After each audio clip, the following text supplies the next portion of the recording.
Hi friends, ఇవాళ మేమైతే గంగ స్నానంకి వెళ్తున్నాం. శివరాత్రి రోజు చాలామంది వెళ్తారు కదా, అలాగే మా మమ్మీ కూడా వెళ్దామన్నది.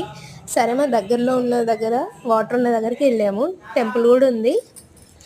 As usual window seat enjoy చేసుకుంటూ వెళ్ళాను. నేను చిన్నగా తక్కువ మంది వస్తారు అనుకున్నా, కానీ అక్కడ చూసేసరికి చాలామంది ఉన్నారు. మా అమ్మమ్మ వాళ్ళ విలేజ్ ఇక్కడ నుండి 6 కిలోమీటర్స్. కానీ ఎప్పుడు ఇక్కడ నుండి వెళ్తాను, కానీ ఈ టెంపుల్కి ఎప్పుడు రాలేదు. అంటే ఇప్పుడు రావాలని ఉందనుకుంటా. ఇప్పుడే వచ్చాను.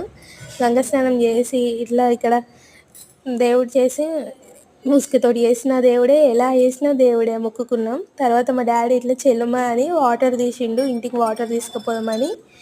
ఇవి శివలింగం. ఇది రాముడు స్వయంగా వెలిసిన పాదాలంట. ఇల్లంత కుంటలో ఒక అడుగు, ఇక్కడ ఒక అడుగు వేసాడంట. రాముడు ఉన్న దగ్గర హనుమాన్ కంపల్సరీ ఉంటాడు. హనుమాన్ విగ్రహం చూసాగానే నాకు చాలా ధైర్యంగా అనిపించింది. గజస్తంభంకి ఎంత మంచి నామాలు పెట్టారో.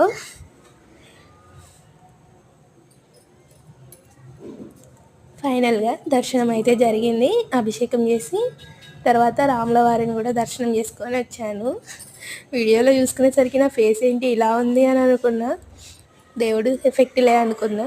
తర్వాత మా మమ్మీ వాళ్ళ విలేజ్ వాళ్ళు కందగడ్డ అమ్మితే అక్కడ కొన్నాము. బస్ కోసం వెయిట్ చేసి ఇంటికి వచ్చేసాము. Bye bye. లైక్ చేయండి, సబ్స్క్రైబ్ చేయండి.